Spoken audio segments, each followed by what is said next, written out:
Clearly, Shree Flyash AAC blocks are the future of the construction industry. But do you know how to install them correctly? Let's take you through the installation process.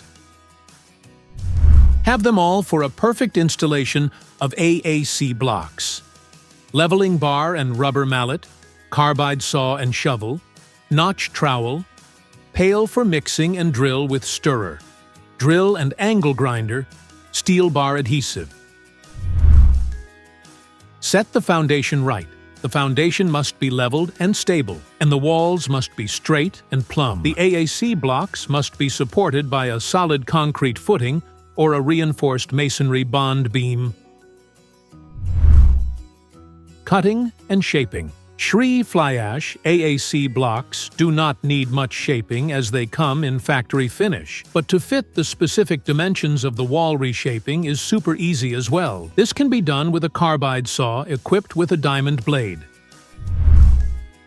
Apply a thin bed of mortar for leveling the bed.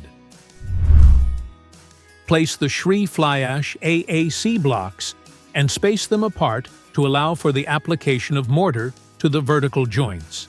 Put 15 mm to 20 mm seismic gap between the AAC blocks, beams, and columns. The blocks are then tapped gently into place to ensure a tight fit using a rubber mallet. The vertical joints within each block is filled with a special adhesive that is designed for exclusive use with Shree Flyash AAC blocks. The adhesive material must be applied consistently and must be smoothened to ensure a neat and uniform finish, using a trowel with different dimensions that fits with the size of the AAC blocks. Keep repeating the process to construct a wall of Shree Flyash AAC blocks. For more information, consult an expert to learn more. Contact us 772-70-01962.